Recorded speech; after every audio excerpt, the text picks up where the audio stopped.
Buonasera, ben ritrovati puntualissimi col nostro telegiornale, tante le notizie di oggi, ma partiamo dai titoli.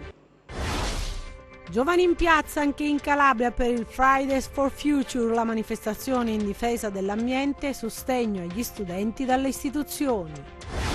I cambiamenti climatici mettono a serio rischio le colture calabresi, la strategia degli agricoltori che investono in metodologia per salvaguardare i prodotti tipici e si difendono dai rischi stipulando delle polizze.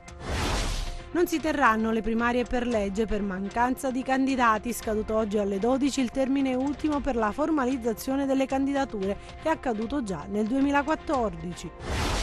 Chiede di indire la data delle prossime regionali Forza Italia dopo il flop delle primarie volute da Oliverio. La volontà della politica è di arrivare alla formazione della legge salva precari, ma il commissario frena, non è prerogativa del Consiglio. Scoperto a Reggio Calabria un laboratorio di droghe sintetiche, 2 gli arresti.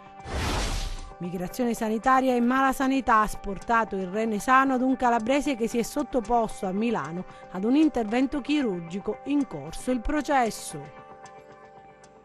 Ancora buonasera dalla redazione di Teleuropa Network, ben ritrovati a questa nuova edizione in diretta del nostro telegiornale. Lo avete visto dai titoli, in apertura parliamo dei giovani in piazza anche in Calabria per il Fridays for Future, la manifestazione in difesa dell'ambiente, sostegno agli studenti non solo da istituzioni ma anche da genitori e docenti.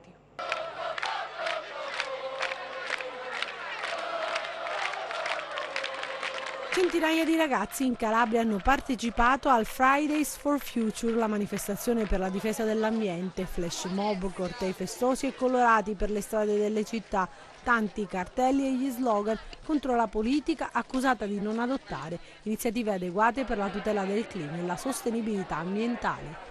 Gli studenti chiedono, sull'esempio di Greta Thunberg, maggiore impegno per la difesa del pianeta, la mobilitazione in 150 città italiane con oltre 1 milione di partecipanti. Quello di oggi è il terzo sciopero globale che vede le giovani generazioni alzare la voce e sensibilizzare l'opinione pubblica sull'abbandono delle fonti di energia fossili e il cambiamento delle abitudini quotidiane per garantire il futuro della Terra. Noi siamo con Greta e vogliamo far vedere ai politici che oltre a pensare alle merendine devono anche pensare alla plastica. E anche in Calabria, anche a Vibo Valentia, delle tematiche così importanti vengono sentite e vengono accolte da tutti i nostri rappresentanti di scuola e di tutti i nostri alunni. Ascoltiamo di più la scienza e rompiamo il silenzio, il messaggio che parte dalle giovani generazioni anche nelle piazze calabresi alla politica. Bisogna creare una giustizia climatica puntando sulle energie rinnovabili e bisogna partire anche dai territori come la Calabria, che ha un grande patrimonio ambientale e forestale, per dare dei segnali di discontinuità a politiche che in questi anni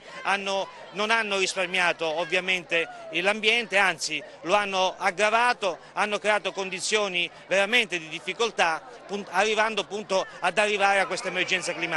Insieme a tanti studenti e rappresentanti di associazioni e movimenti civici hanno partecipato in gran numero anche docenti e genitori che sono stati i protagonisti delle manifestazioni. A Reggio, Cosenza, Catanzaro, Crotone e Vibo i manifestanti hanno chiesto alle amministrazioni comunali la dichiarazione di emergenza climatica con l'adozione di provvedimenti conseguenziali. I manifestanti hanno anche riferito che ai rettori delle università calabresi e ai dirigenti scolastici sarà chiesto di acquistare borracce no plastic e di regalarle agli studenti.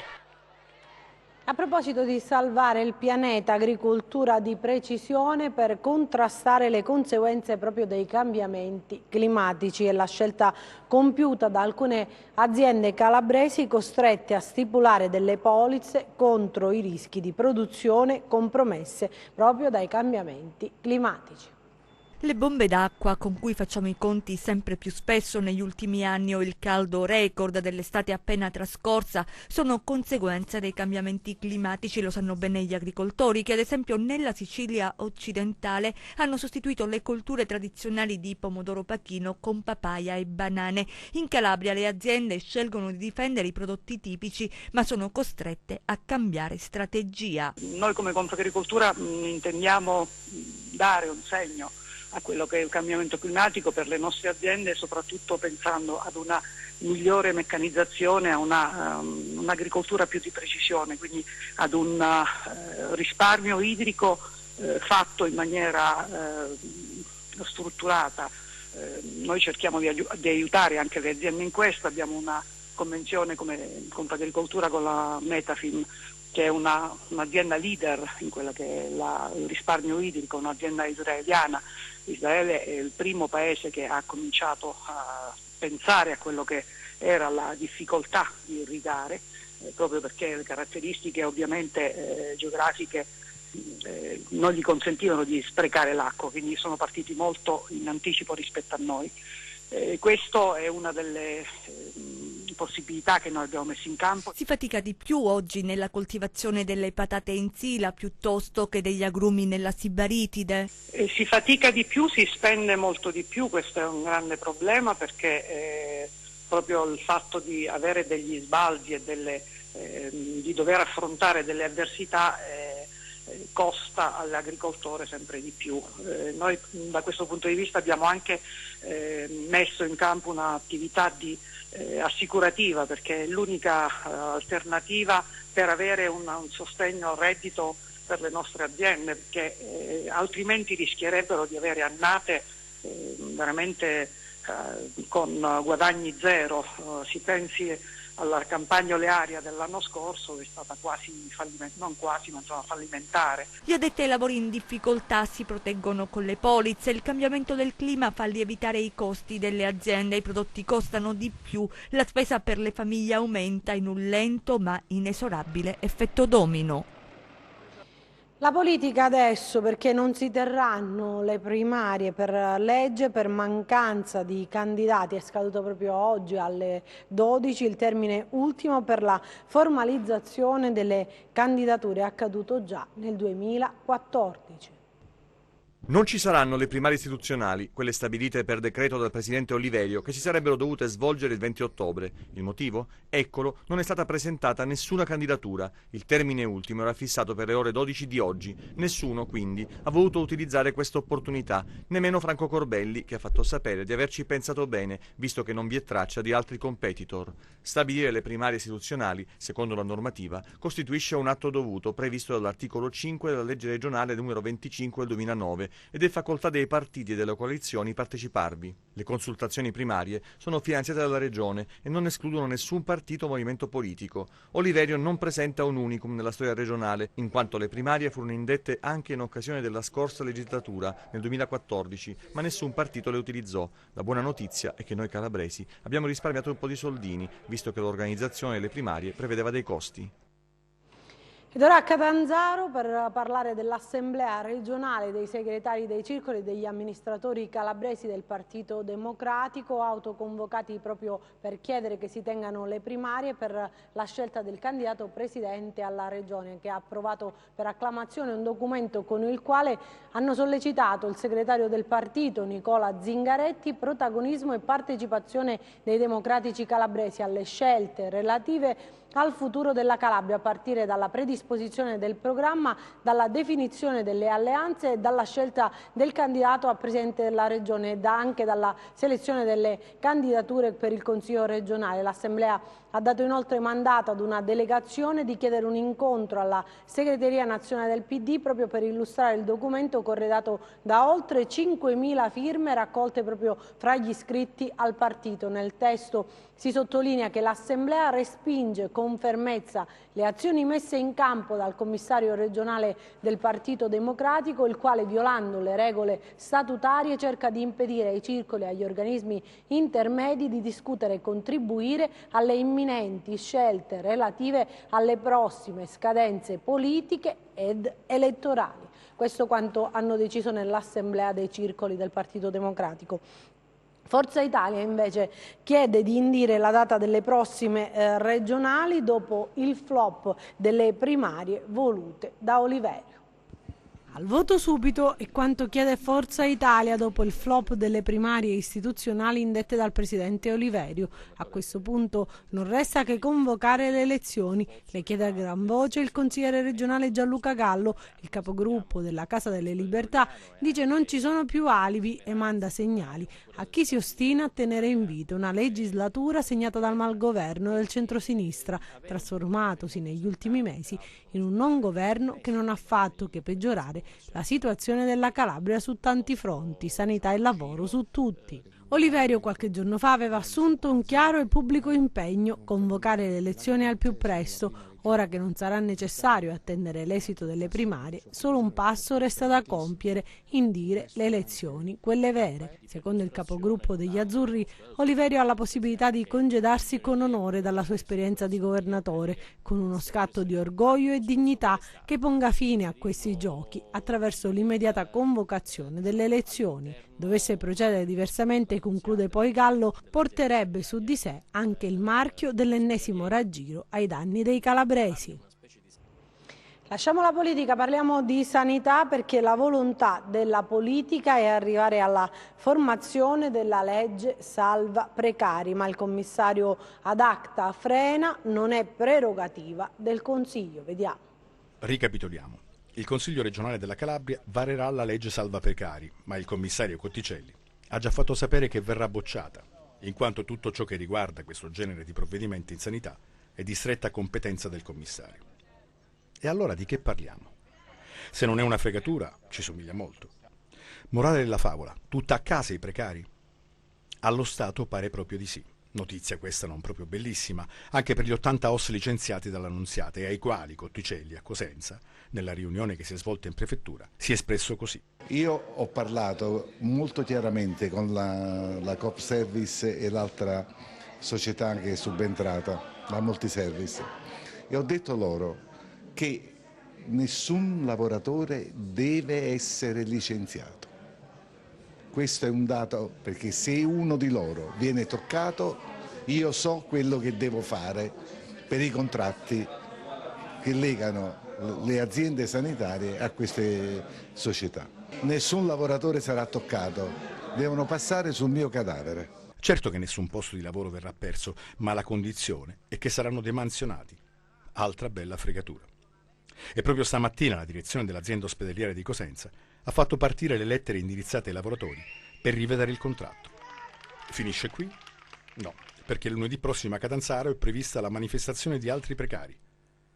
Ma c'è qualche buona notizia che riguarda 65 operatori dell'ASP di Vibo, per i quali è stata autorizzata l'assunzione. Altra notizia buona arriva da Palmi e riguarda la costruzione del nuovo ospedale, per il quale pare, la certezza non v'è mai in questi casi, la firma del contratto è fissato per il 9 ottobre prossimo venturo. Chiusa la parentesi della speranza, aperta quella della concretezza. Sia ben chiaro, se da Roma non giungeranno segnali confortanti, per la sanità calabrese sarà dura. A proposito di sanità, si è tenuto proprio nel primo pomeriggio di oggi a Roma, come concordato, un incontro proprio martedì scorso fra il Presidente Speranza e il Presidente Oliverio, il tavolo di lavoro fra il Ministero e la Regione sulle emergenze della sanità calabrese. L'incontro è stato dedicato esclusivamente alle questioni riguardanti proprio il personale sanitario. Per quanto riguarda la scadenza delle graduatorie, è stata condivisa la necessità di prevedere una proroga delle scadenze proprio previste per il prossimo 31 dicembre. In merito ai precari, la Regione ha formalmente avanzato la proposta di differire i termini del requisito del 31 dicembre al 31 dicembre 2019. I rappresentanti del Ministero hanno ritenuto oggettivo e possibile il percorso avanzato dalla Regione, si sono riservati un approfondimento in sede legislativa. Proprio a seguito del necessario approfondimento il tavolo sarà nuovamente riconvocato. Adesso un summit dei presidenti delle province del sud che si sono riuniti a Vibo Valentia per affrontare le emergenze del Mezzogiorno. I presidenti delle province e delle regioni meridionali si sono dati appuntamento a Vibo Valentia per un incontro attraverso il quale gli enti si candidano a svolgere un ruolo chiave nello sviluppo del territorio. Non più dunque quel ruolo marginale voluto dalla sciagurata legge del Rio, ma una nuova valorizzazione che diventi momento di crescita e di sviluppo dei territori partendo proprio dal sud. Abbiamo voluto lanciare un segnale forte che parte dalla provincia più debole, non dico più povera, ma la provincia che ha più difficoltà. Quindi Vibo Valentia, oggi la provincia di Vibo Valentia vuole lanciare questo segnale e grazie a tutti quei presidenti di provincia del sud Italia che sono venuti qui a Vibo a dare manforte non alla provincia di Vibo ma a quel sud che chiede rispetto e concretezza nelle azioni di governo. Noi non vogliamo fare una cosa che parte dal sud e rimanga al sud, noi vogliamo in un contesto nazionale parlare di sud, ma quel sud che ha diritto ad avere i propri diritti.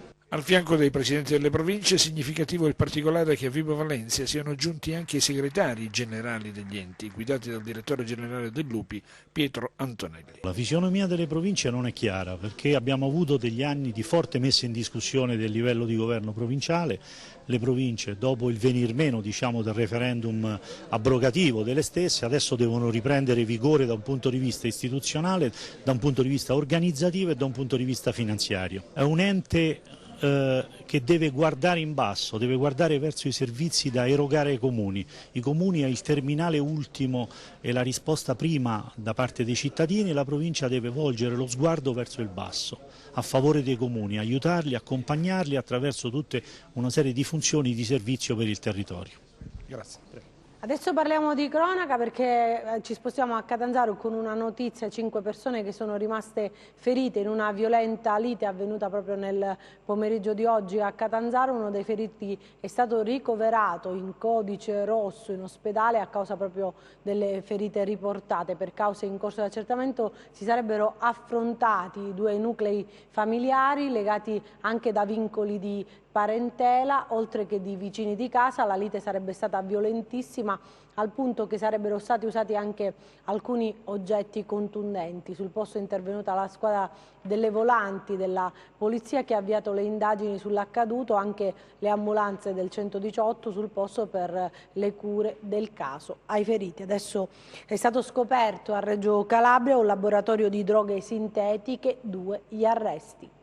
Droghe sintetiche, funghi allucinogeni e smart drugs, ma soprattutto un laboratorio artigianale per l'elaborazione delle sostanze. La Guardia di Finanza di Reggio Calabria ha rinvenuto ingenti quantità di droga e le attrezzature per la produzione di stupefacenti nel corso di perquisizioni effettuate in abitazioni ed in un esercizio commerciale di proprietà o riconducibile a 2 fratelli reggini finiti in manette. L'operazione è stata denominata Smetto quando voglio, dal titolo del film del 2014 in cui i protagonisti producevano e spacciavano droghe sintetiche. Rinvenuti e sequestrati funghi allucinogeni con relativo kit di coltivazione e spore pronte per la coltura, bilancini di precisione perfettamente funzionanti, tritaerba, pastiglie e capsule gastroresistenti contenenti anfetamine e derivati dell'oppio, marijuana e alcune migliaia di euro in contanti. Tra gli oggetti rinvenuti anche una busta postale aperta proveniente da Amsterdam e indirizzata all'esercizio commerciale presso il quale uno dei fratelli prestava la sua attività lavorativa. Il ritrovamento di alcune sostanze e della busta lascia ipotizzare che le sostanze stesse venissero acquistate dai Paesi Bassi, circostanza accertata dall'esame dei dispositivi elettronici in uso ai 2 fratelli, sui quali è stata trovata la cronologia degli ordini online effettuati proprio in Olanda. I 2 fratelli sono stati posti domiciliari e altri 2 soggetti denunciati a piede libero. Ancora una notizia, questa volta arriva dal Tirreno Cosentino, dove un gravissimo incidente si è verificato proprio nel primo pomeriggio sulla statale 18 nei pressi di San Gineto. Un 48enne di Bonifati è morto dopo un frontale con un autobus. L'autista proprio del bus è stato invece trasportato in elisoccorso a Cosenza, mentre alcuni passeggeri sono rimasti lievemente feriti. Era partito da Reggio Calabria per raggiungere il Fate Bene Fratelli di Milano per l'asportazione di un rene affetto da tumore, ma nell'ospedale lombardo gli hanno tolto il rene sano. Protagonista sarebbe un 87enne sottoposto a intervento chirurgico 2 anni fa. Lunedì inizierà il processo per 2 medici. Spesso nei treni che partono dalla Calabria ci sono persone che viaggiano per curarsi fuori regione, combattono contro la malattia e sperano di trovare in strutture sanitarie del nord risposte alle loro esigenze di cura. Ogni anno, pensate, sono 55.000 i calabresi che fanno le valigie per affrontare i viaggi della speranza, che costano circa 320 milioni di euro, ma non sempre negli ospedali fuori regione le cose vanno bene. Anche lì si verificano casi di malasanità, come è accaduto ad un ex insegnante, oggi 87enne, che circa 2 anni fa è partito da Reggio Calabria per raggiungere l'ospedale Fate Bene Fratelli di Milano. Il rene destro era affetto da un tumore, ma per errore ha subito l'asportazione di quello sano. Adesso la sua vita è a rischio, già perché per evitare l'espandersi della neoplasia è costretto a continue terapie endoscopiche nel capoluogo lombardo. I suoi viaggi dalla Calabria dunque continuano, dovrà comunque togliere il rene malato e vista l'età non può essere sottoposto a trapianto. Adesso a giudizio ci sono 2 medici, l'allora responsabile di chirurgia generale primo operatore e il secondo operatore. Per il PM del capoluogo lombardo hanno agito con negligenza, imprudenza e imperizia. Il processo inizierà lunedì davanti al giudice monocratico. L'intervento fu effettuato il 5 dicembre del 2017. Nessuno, denuncia il figlio del pensionato, segnò con il pennarello il rene da operare. Il pensionato si è costituito parte civile e ha chiesto 1,5 milioni di danni. Nessuna cifra, certo, potrà risarcire il calvario che l'87enne vive da 2 lunghi anni, ma ha deciso di costituirsi parte civile per evitare che errori del genere si ripetano. E ora vi mostriamo una notizia di cronaca che arriva da Cosenza. Vi mostriamo un autobus dell'Amaco che è rimasto incastrato proprio sull'asfalto, su via Calabrese nel centro città a Cosenza. Le ruote del mezzo sono sprofondate nel manto stradale che evidentemente ha ceduto. È accaduto nel tardo pomeriggio su una delle arterie più trafficate della città che porta a Piazza Europa. Traffico in tilt e problemi alla circolazione. Immediatamente sul posto, come vedete, sono intervenuti la Polizia Municipale, i mezzi di soccorso dell'Amaco e anche quelli dell'ANAS per recuperare l'autobus. Per precauzione i passeggeri sono stati fatti scendere, la Municipale ha transennato la zona e ha portato poi la circolazione alla normalità. Adesso vediamo altre storie, altre notizie nei nostri 100 secondi di cronaca.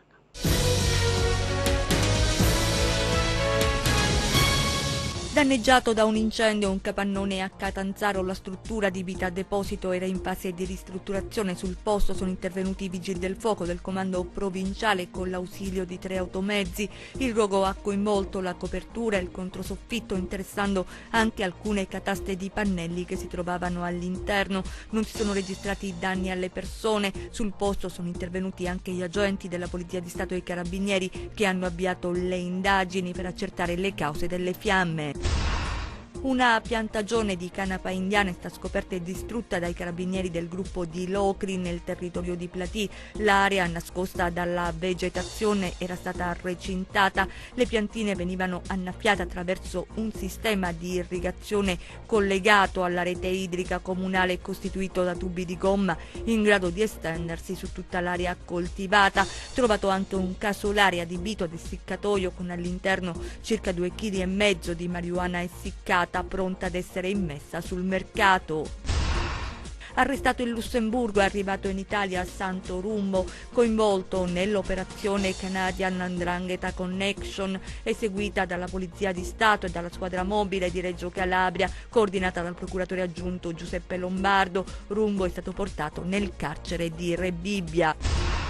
In carcere 2 cittadini georgiani a Reggio Calabria, il provvedimento eseguito dagli agenti della squadra mobile della città dello Stretto. I 2 accusati di numerosi furti in appartamento sono stati trovati in possesso di beni sottratti ad alcune famiglie nell'agosto dello scorso anno. Cambiamo ancora argomento. L'Università Magna Grecia di Catanzaro ha conferito la laurea honoris causa in medicina e chirurgia proprio al premio Nobel Alan Bruce Beutler, uno dei genetisti e immunologi più eminenti nel panorama mondiale. Come fa il sistema immunitario a riconoscere un virus e quali meccanismi mette in atto per combatterlo è la ricerca del premio Nobel per la medicina Alan Bruce Boteler, insignito della laurea honoris causa in medicina e chirurgia presso l'Università Magna Grecia di Catanzaro. Gremito l'auditorium del campus, affollato da tanti giovani pronti ad ascoltare cosa significhi fare ed essere uno scienziato. Tempo fa ho scoperto come faceva il nostro corpo a scoprire quando veniva attaccato da un batterio, quindi un agente patogeno che avrebbe causato un'infezione. Ho scoperto che il nostro organismo si accorge di essere stato aggredito da un agente patogeno pochi minuti dopo l'attacco mediante dei recettori Toll-like. Sulla base di questa scoperta ha sviluppato dei farmaci attraverso un lavoro di ricerca, farmaci che riescono ad attivare questi recettori Toll-like nel giro di pochi minuti e quindi li usiamo efficacemente per lo sviluppo di vaccini e per campagne di immunizzazione. Addirittura grazie a questo tipo di recettori e alla loro attivazione riusciamo a creare dei vaccini contro il cancro. Gli studi del professor Boteler nel campo dell'immunologia e della genetica saranno importanti per il futuro delle ricerche sul sistema immunitario. Nel campus di Catanzaro dunque una preziosa testimonianza scientifica. Il professor Boteler rappresenta uno dei genetisti e immunologi più eminenti nel panorama mondiale. Noi cerchiamo di fare una buona ricerca e mantenere un certo livello, e farlo da noi in Calabria è veramente molto più difficile che in altri paesi dove ci sono molto più risorse. Quello che ci appassiona è ottenere un risultato anche piccolo ma che ci dà tanta gratificazione e voglia di continuare. Adesso a Paola, in provincia di Cosenza, per la fiera Aurea, inaugurata la borsa del turismo religioso. Fino al prossimo 29 settembre il Santuario di San Francesco di Paola ospiterà la 14ª edizione di Aurea, la borsa del turismo religioso, culturale e naturalistico che per l'8º anno consecutivo ritorna in Calabria, promossa dalla Regione e fortemente voluta dal Presidente Mario Oliverio. Noi abbiamo voluto anche quest'anno riconfermare questo appuntamento, la presenza dei buyer è in crescita, quest'anno abbiamo una presenza di 57 buyer, rispetto all'anno scorso c'è una crescita progressiva, prova del fatto che c'è un interesse appunto perché i buyer sono operatori che intercettano la domanda turistica, i flussi turistici, se sono qui e se cresce la loro presenza è perché c'è un'attenzione verso questa nicchia di turismo che è il turismo religioso. 4 continenti, 33 paesi, oltre 50 buyer internazionali presenti. Questi sono solo alcuni dei numeri di Aurea 2019, un'occasione importante per fare rete e creare nuovi prodotti turistici. Il turismo religioso significa anche rendersi conto dei paesaggi e dell'ambiente naturale della nostra Calabria, quindi si è dato grande impulso in questa direzione sostenendo alcuni cammini, tra cui proprio il cammino di San Francesco, ma anche in particolare per la città di Paola un nuovo progetto sostenuto dalla Regione Calabria, inserito nel più ampio piano di valorizzazione dei beni culturali, che vede l'acquisto di 2 navette, 2 mezzi che collegheranno la città di Paola con il santuario. Firmiamo la convenzione tra la Regione e il Comune di Paola a cui affidiamo 180.000 euro per le procedure di acquisto appunto dei treni in navetta. Parliamo di sport, in particolare di calcio, di Serie B, perché domani alle 15 sarà in campo il Cosenza che affronterà in trasferta il Frosinone.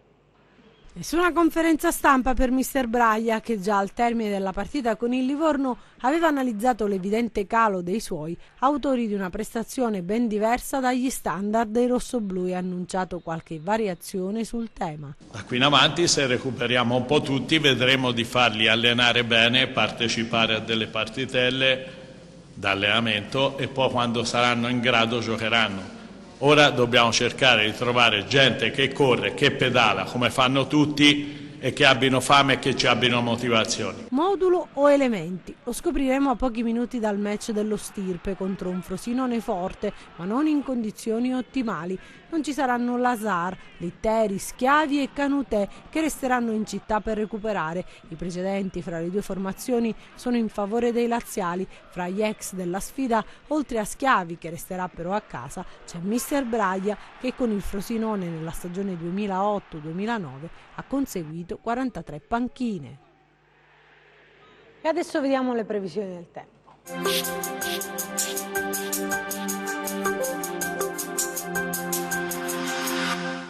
Ritorna ad estendere il suo raggio d'azione l'anticiclone delle Azzorre sul Mediterraneo centrale.